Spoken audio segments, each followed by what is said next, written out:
What's poppin', man? It's your boy JLL, man. Sauce McKenzie, host of the Concrete Genius podcast, man. Hope everybody's doing all right. Me, I'm just chilling, man. It's a lovely Wednesday. Just relaxing, man.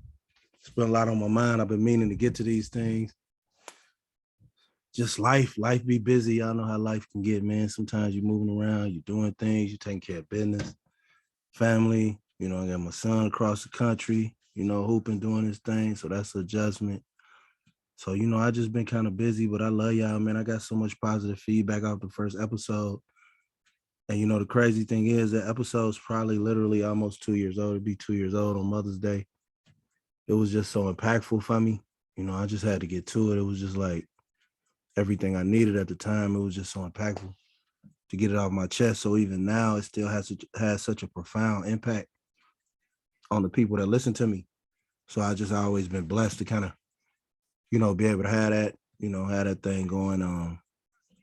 Just good, man. Just blessed to be living life. You know what I'm saying? Like blessed to have a voice in this lane, man. Saddened by the news of Colin Powell, man. RIP to Colin Powell. You get caught up in these things about who people was and what they were. But all I know, if you was black, he represented something positive for you. So RIP to him, man. My brother was a big Navy man. I respect the Navy, the military. You know what I'm saying? Like I just always, I'm saddened that by history. Like him losing his life is part of the history of our timeline. And there's nothing we could do about it. You know what I'm saying?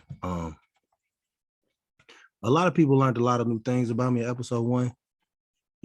As far as the prison shit, I lived with that shit for a long time. So it was good to kind of get that out of the way. But, it will be stories about prison. It will be certain stories about me. It'll be things about sports.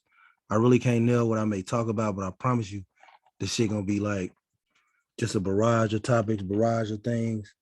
I'm big sports fans, just like the other, everybody else.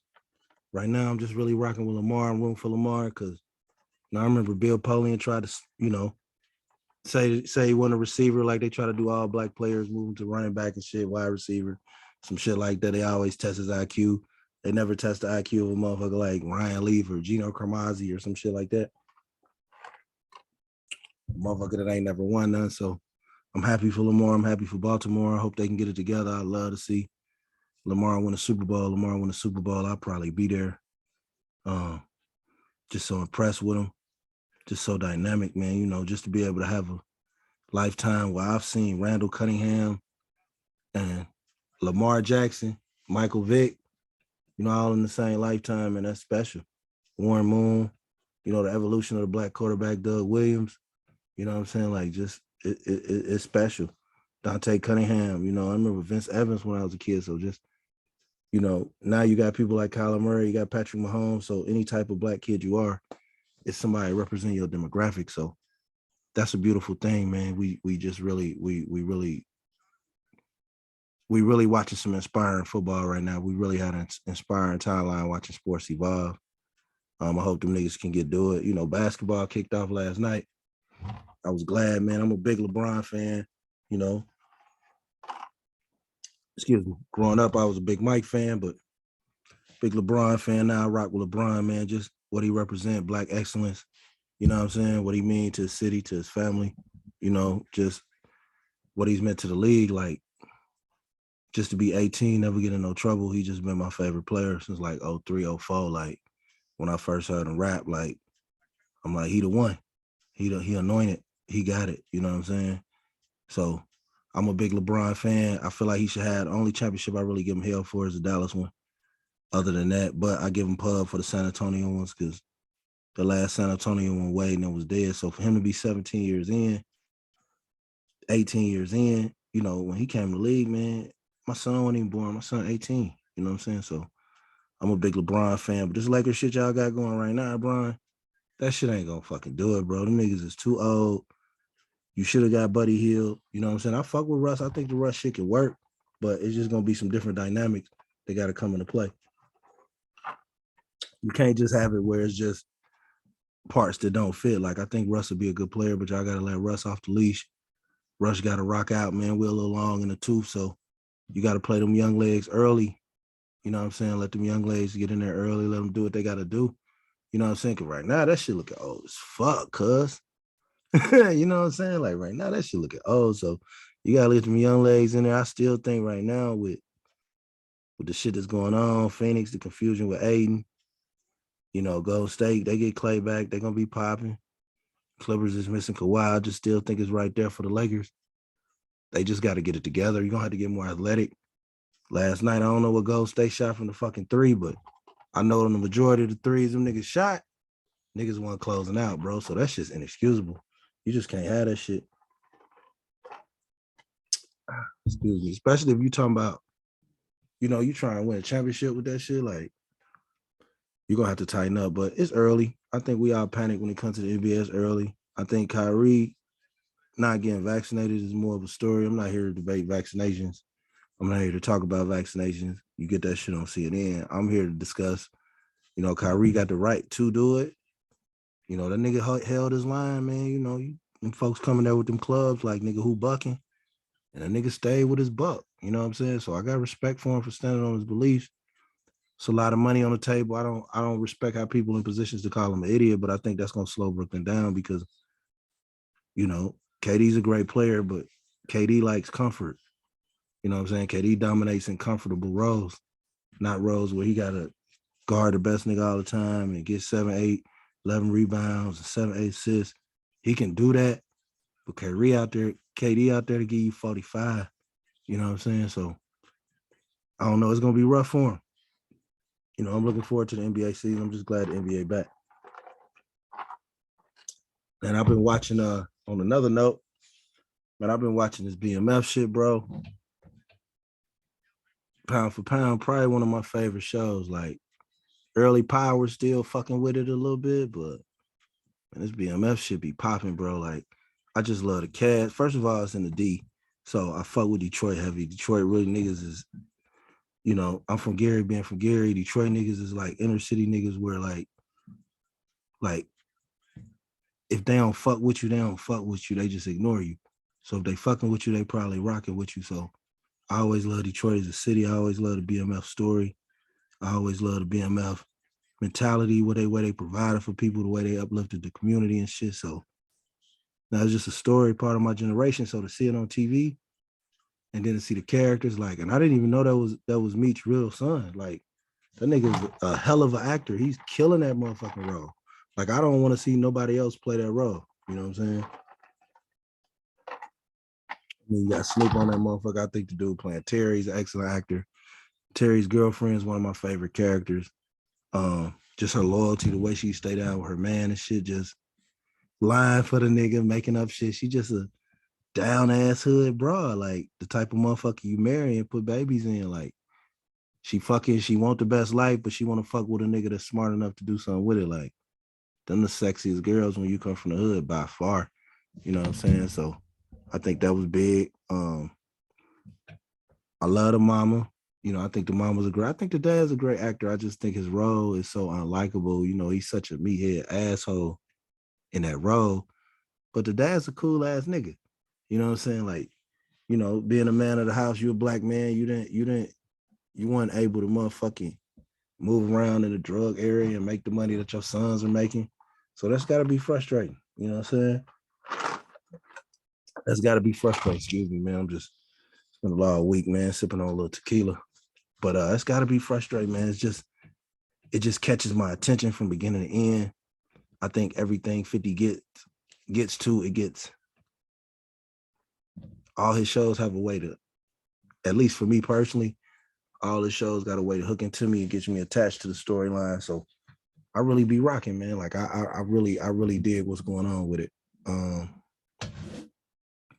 Of course, man, Lamar.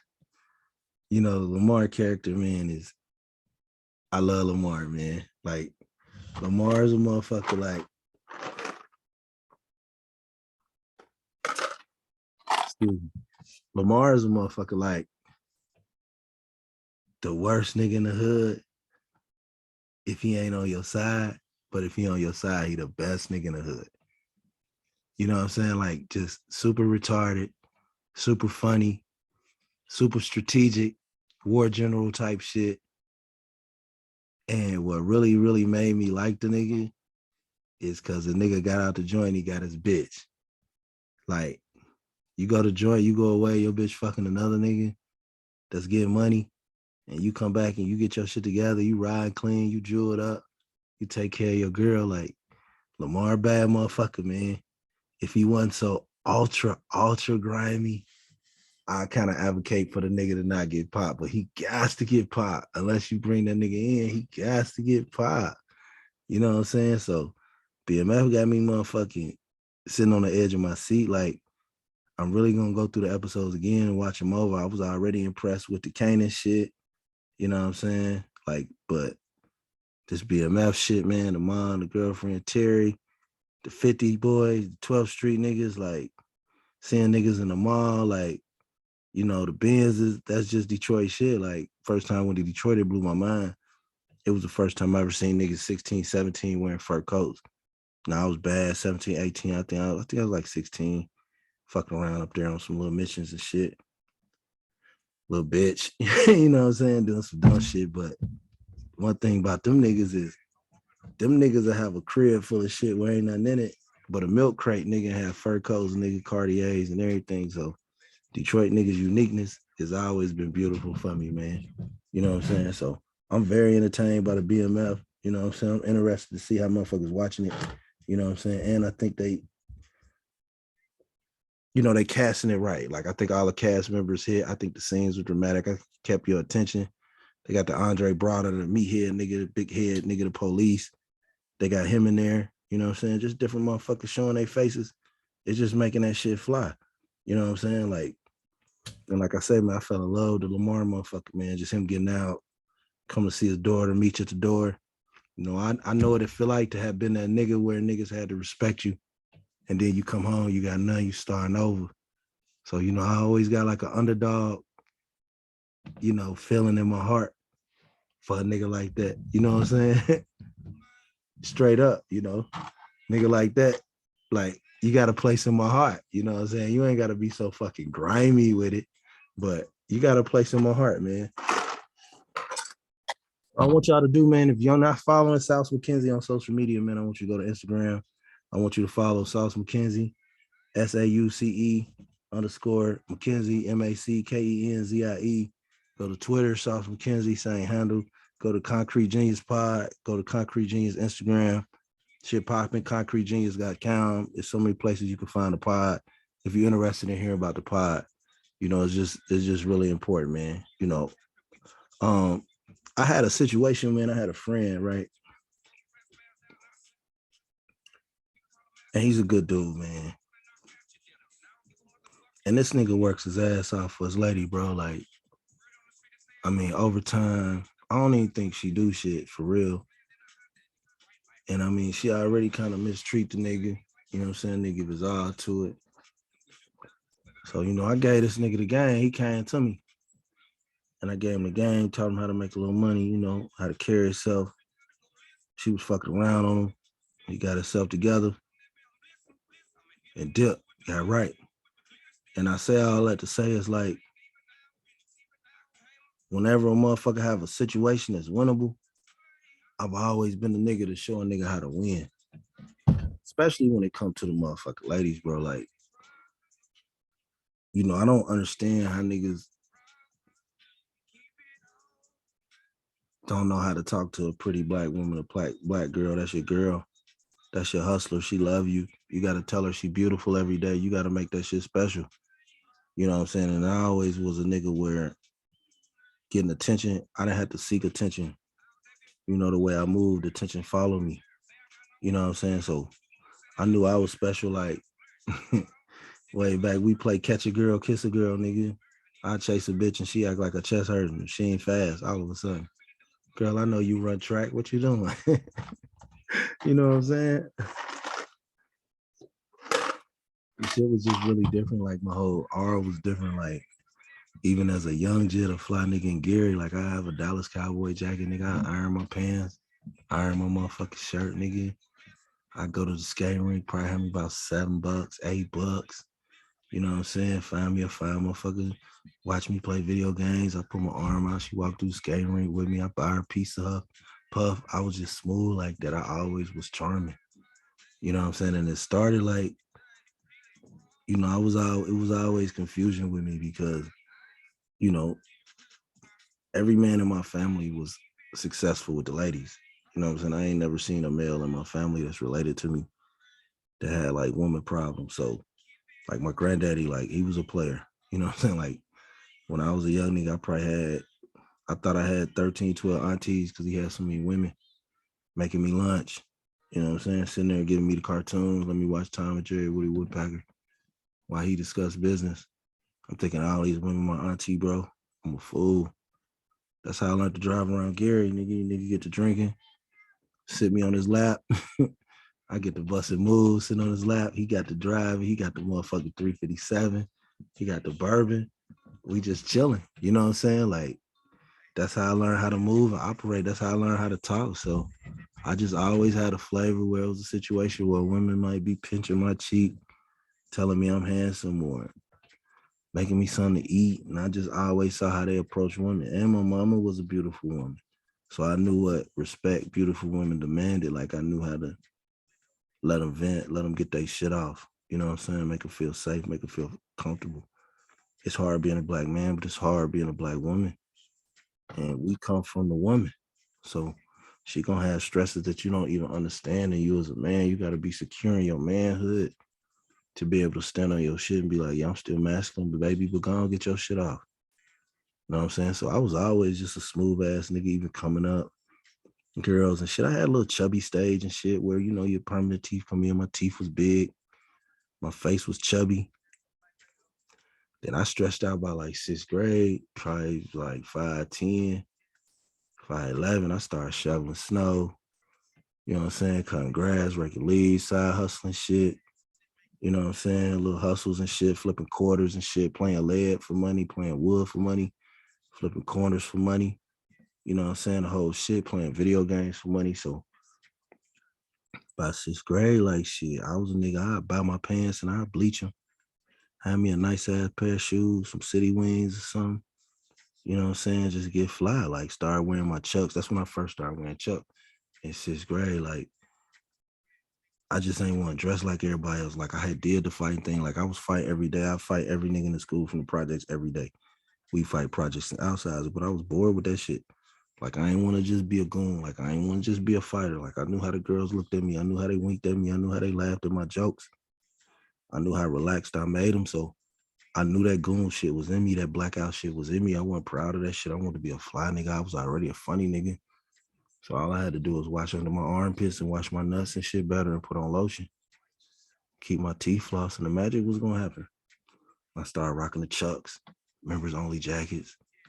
I started doing like 200, 250 push-ups a day. You know what I'm saying? Started learning how to talk. You know what I'm saying? Like trial and error. Used to go skate rink, meet motherfuckers, start getting girlfriends. Ups and downs. And then when I got to middle school that summer, it was just different. You know what I'm saying? Like it was just different. Like I had a different style. Like I rock button downs, coveralls and shit. Like I bleach my jeans, bleach one leg. I wear these like designer muscle shirts and shit. I was just fly as fuck. Like even with the teachers, like I was just fly. But with that come fastness, I was fast, fast, fast. You know what I'm saying? Like, you know, it's fast. Like I don't know what God cursed me with to be so fast. You know what I'm saying? Like real talk, man. Like first time ever even busted a nut, bro, with a girl. Like I was fucking in church, dog. Like it's weird trying to say this shit, but like I'm probably like 12, probably like 12, 13. You know what I'm saying? Busybody, you know what I'm saying? Run around church, flirt with bitches. I'm already big. I'm cracking hella jokes. I'm talking hella shit. You know what I'm saying? I'm already, I'm watching pornos. I'm talking positions and shit. I'm just nasty and mannish. Nasty, nasty, nasty. Goofy with it. You know what I'm saying? Like, I knew how when the grown-ups came around, like I played my position, doing my work, I'm cleaning up. So I wasn't one of them goofy niggas super horny with the goofiness. And you know the craziest thing, right? Is rest in peace to my sister Beverly. She gave me so much game. Right before I lost my virginity, she told me some shit. She like, "Man, I see you been fucking with them girls, but you know, shit finna start getting real. I be hearing these girls talk about you." She like, "You're gonna be out here, you gotta keep your mouth closed because somebody gonna try you. First girl try you. If you get to talking, she don't care. She just trying you. But if you keep your mouth shut, shit gonna start happening for you. Girls respect that. They don't like niggas that talk like bitches." This in the 80s, bro. I'm like 12. You know what I'm saying? 11, 12. But imagine getting this type of game. Like DVDs ain't even out. CDs ain't even out, bro. This is that late 80s. This is back when you still had to record a song you like in the countdown off the radio, like time that shit to the radio, like they finna play this nigga and cassette tapes and all type of shit. Like I was getting this type of game at a young age, so I knew. And then this little broad, man, she's about 2 years older than me. I always used to flirt with me and shit, fuck with me, like, nigga, you gonna fuck me, you know? I'm like, man, go ahead on with that shit, shorty. You know what I'm saying? Like, you just talking, but I ain't no hoe though. You know what I'm saying? I'm talking shit. You know what I'm saying? Like, I'm in it to win it. Just talking. One day, that motherfucker like, nigga, when you see me get up in 5 minutes, leave out, meet me in the choir room. I'm like, bet. You know what I'm saying? You know, thinking nigga just finna get some feels and shit. Like, nigga ain't really finna do nothing. Nigga. When I get in this motherfucker, dog, shit get retarded. Shit get retarded. You know what I'm saying? Like, so I get to the mountaintop. I'm like, oh, motherfucking. Like, I'm literally in church cursing. My mama singing in the choir, having my first orgasm with a girl. No condom, no nothing. Fucked up. Like, that's the devil. But it's also that devil that's on the motherfucking motorbike like Evil Knievel, and that shit just looks so fun. So sometimes hard not to jump on that bike for a minute. And the shit was crazy. The funny thing is I got away with it the first time. Got away with the second time.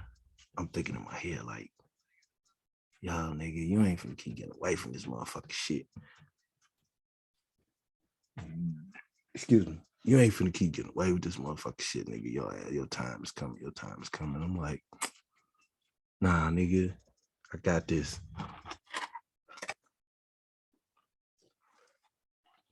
Next time I went in there 2 weeks ago, why this mama? I was wondering what y'all little badass. Get up out of here. I'm telling your mama, and I'm telling girl, you know, I'm telling your mama, boy, get your little mannish ass. And guess who got blamed for being mannish, nigga? Guess who got scorned? Not the 14 and a half year old fast motherfucker. The 12-year-old, the version, nigga. Oh, nigga, on the bad influence, nigga. You lead motherfuckers to the bad path. So I just learned from that shit. So the main thing I learned was like, if you can be charming without being horny, then you can make moves and you can rule the world. Then girls will like you. You be nice. You be intelligent. You make them feel safe. That's the number one thing my daddy taught me. My daddy had the ladies too. You know, my daddy tell me, yo, any woman, 8 to 80, I don't care if she's 4 years old or 90 years old, she should feel safe around you if you're a real man. I don't care what the fuck you got going on, what you doing in your life, what kind of shit you got going on, what kind of street nigga you think you is, or what kind of smart guy you think you is. A woman should always feel safe for your presence. A black woman. And any woman if you're really good at your shit. So I just learned the ropes, nigga. Start listening, learning. So by the time I got to middle school, like I won't even know. Niggas thought I fucked with a lot of bitches, but I just be cool with motherfuckers. You know, learning what's going on, manipulation, talking, learning the ways and shit. Trying to stay out of trouble. You know what I'm saying? But if you need the game, nigga, trust me, I got it. You know what I'm saying? Like, I got some stories for your ass. Like, nigga, you know, I was in the joint eating grapes and shit, crab legs and shit. You know what I'm saying? Like, so I'm special. This shit here special. You know, we running on full with this shit, man. You know, so now, like, even before I got married, like, I ignore motherfucking bitches. Like, I tell a nigga all the time, nigga, I could pick an average Tuesday I had single, and it's probably better than the best weekend of your life. You know what I'm saying?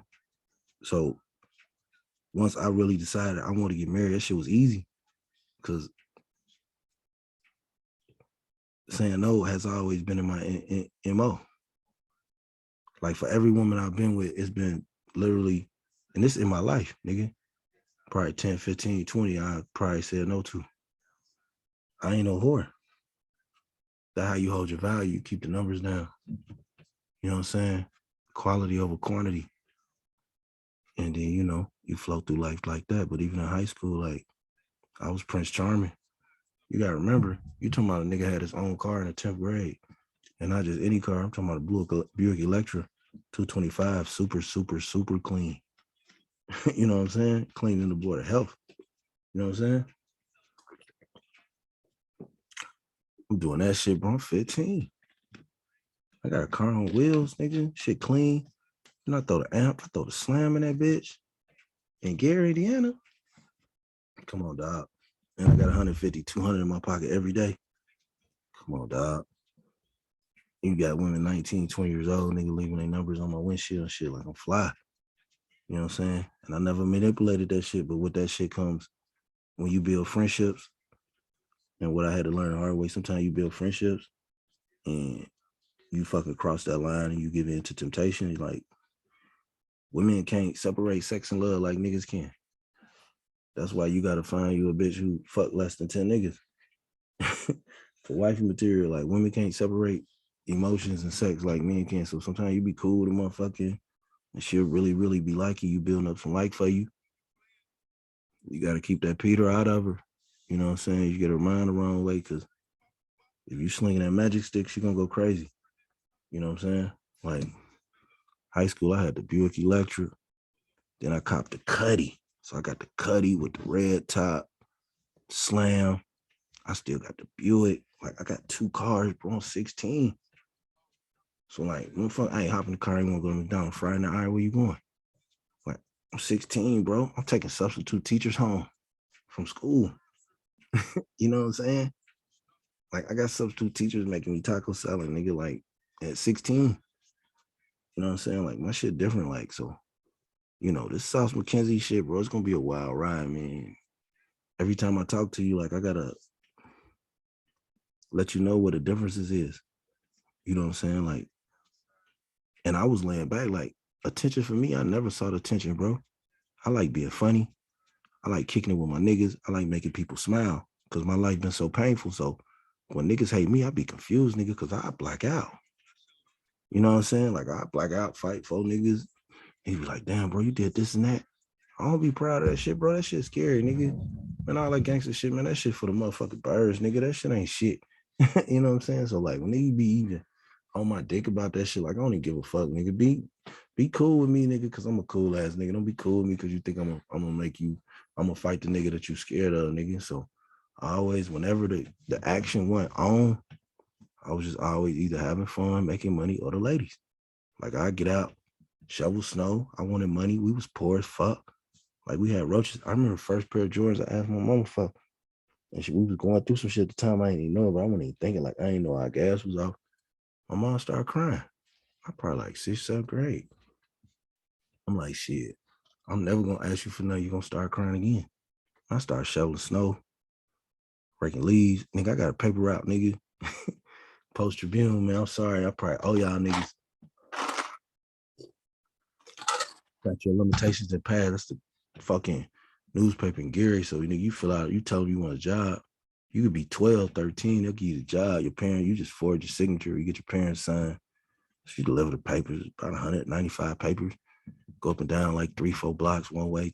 My shit was all on my street, little dip off a little bit on the avenue. So I go from like 11th to Wickham down to like 17, boom, hit a couple of cribs on 15, boom, hit a couple of cribs on 13, but I ain't have to do shit on bigger shit on Rice Street. So, and I still had like 80 some cribs. So then they started saying, all right, we're gonna give you the collection book, nigga, you collect the money. Okay, I'm like, man, I collect the money, like $137, turn shit in, they pay me $37 every 2 weeks, shit. Cool, I got a dependable job, nigga. I got money, give me some motherfucking placements. Play some motherfucking Miss Pac-Man or something, kick it, you know what I'm saying? Run around GI, thug it as a young nigga, you know what I'm saying? And one day, nigga, I collected like $270, nigga. So I'm like, oh shit. And this when that shit started, I'm like, oh shit. If I get these niggas all this money and these niggas pay me $52, I'm gonna start crying. You know what I'm saying? Like, I'm literally in a place like I'm gonna start crying. So I just paid a nigga, it was a sting, nigga, on the corner, nigga, dope fiend. I ain't gonna say his name out of respect for him. I don't know if he's alive or not, but I ain't gonna say his name. But yeah, I paid that nigga $20 to hit me in the head and put a knot on my head. And then I get a girl at the Blue and White store, as a store. Was it the Blue and White then? It might have been the hardware store. You know, my time been scrambled, nigga. I've been in jail cells, handcuffs and shit. But I gave a girl at the store like a 20 to say that I came there and said I got robbed. So man, I hid the money in a little loose brick, like behind my garage. Came back, let the nigga punch me, boom. Nigga said, snatched my shirt up, wrestled my shirt a little bit. Boom, probably like $280. Son occurred crying, shit, police come, rob me, man, nigga, rob me, man, I'm collecting, man. Nigga, rob me, boom, boom, boom. Told Post Tribune, boom, nigga. About a week later, they fired my ass, nigga, but I had them J's. You know what I'm saying? Like, I'm gonna find a way to get it, nigga. I had them motherfucking J's. So, you know, I just always had found ways to be a fly nigga.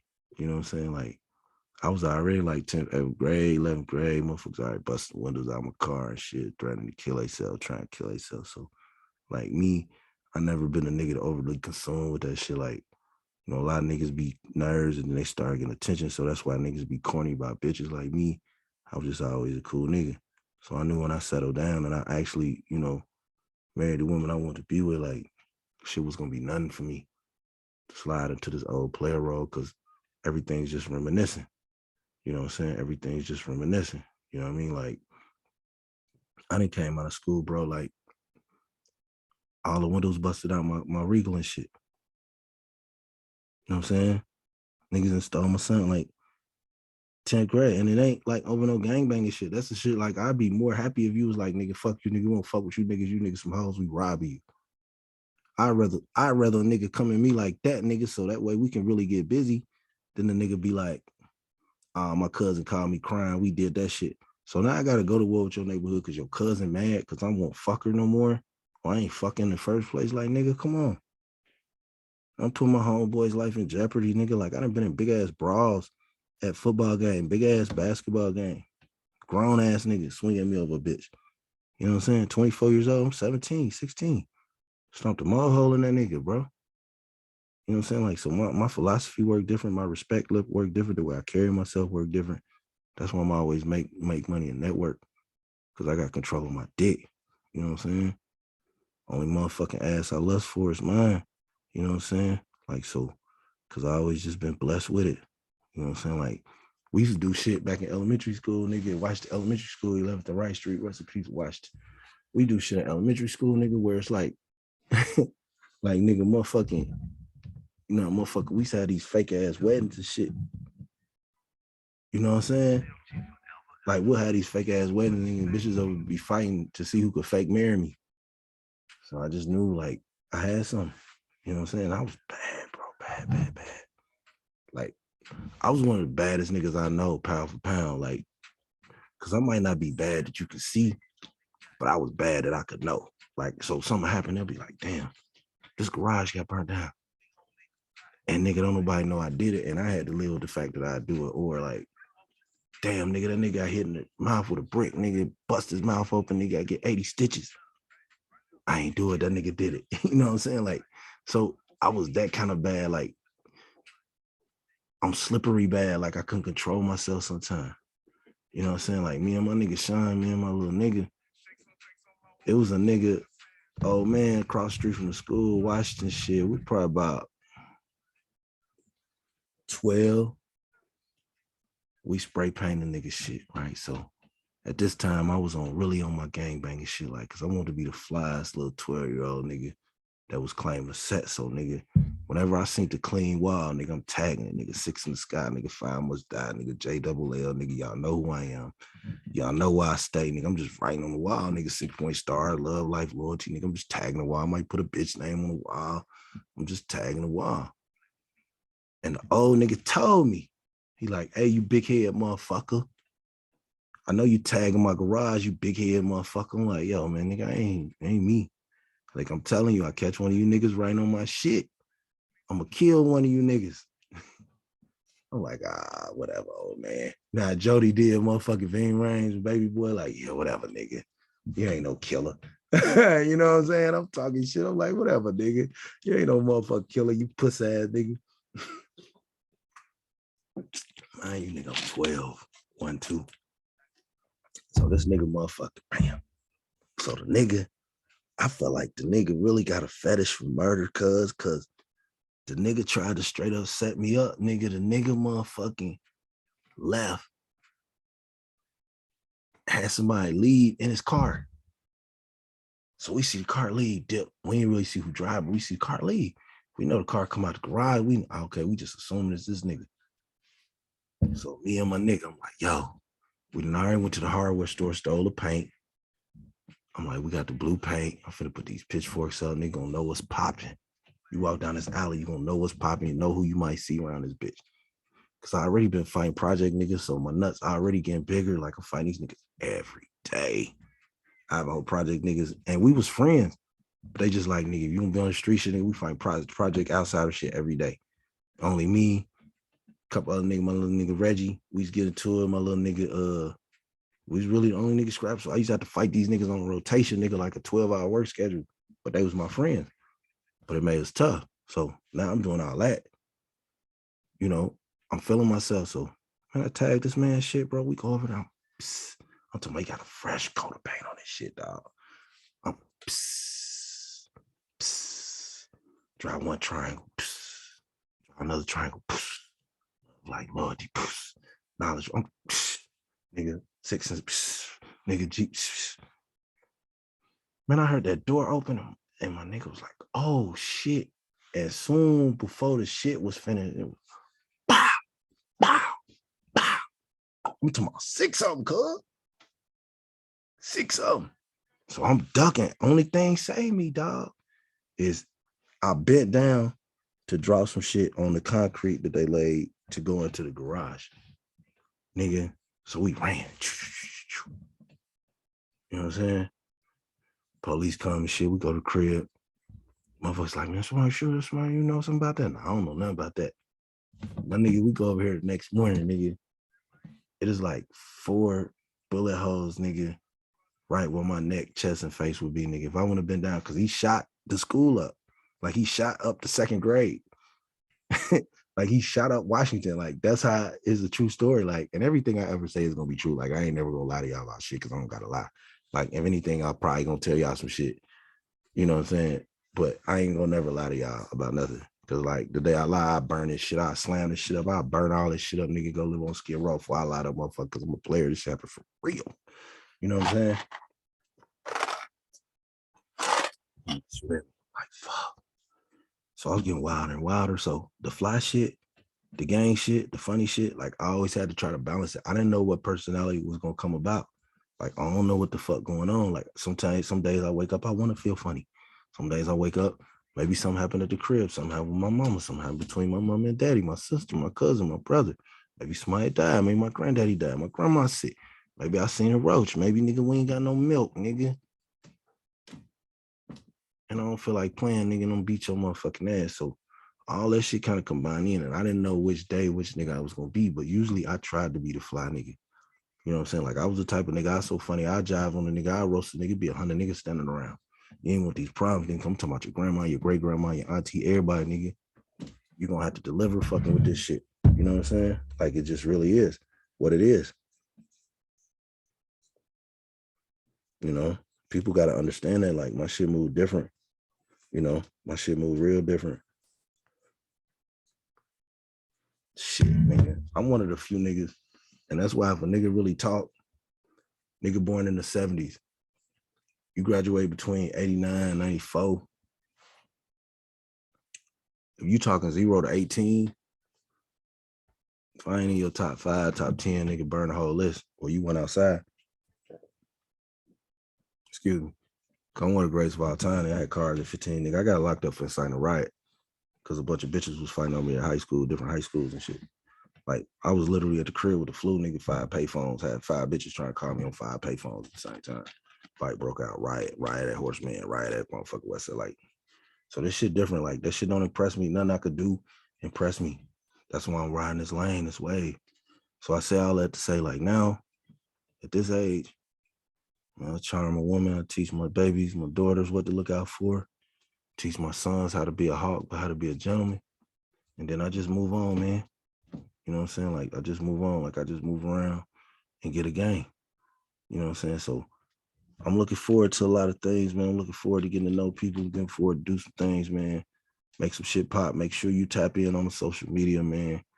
Make sure you share the podcast, Concrete Genius. Make sure you get to know people. Make sure you tell people what this shit is. You tell people how real this shit is. You tell people about a nigga getting off the mat, telling them the real shit, what's really happening. You know what I'm saying? And I got a story I was gonna say, but I'm gonna save it for episode 2. But just know, like, when the Malice in the Palace popped off, you know, I was really doing some other shit. You know what I'm saying? I could probably piss a lot of millionaire niggas off, but you know, you a real nigga, you don't kiss the tail, man. You just keep grinding. You know what I'm saying? So I hope people pleased with the project, man. We're gonna stay tapped in. Make sure you give me a follow on Facebook, John Louden, JOHNLOUDEN. You give me a follow on Instagram. You can follow us on Concrete Genius Podcast, Concrete Genius Pod at gmail.com. You can fucking Sauce McKenzie on Twitter. I got one of the best Twitters in the country, bro. I'm dropping jewels. I got one of the best Facebooks in the country. I'm dropping jewels, man. So I ain't gonna stay on here too long, man. This is episode 2. I'm signing off. Every episode we getting better and better. So I hope y'all appreciate this content. Y'all like, share it. Please discuss it with your friends. And please, if you got a young man that's on the verge of maybe getting in trouble, losing his life, being in gangs, reach out to somebody, reach out to me, man. I can put you in touch with somebody that can help change his life. Young females too, man. I know women and nonprofits that's helping people. We can help these young kids. We gotta get on our fucking hands and knees and start saving our babies, man. Y'all enjoy it, man. And I'll see y'all next week. Signing off. Peace. Sauce.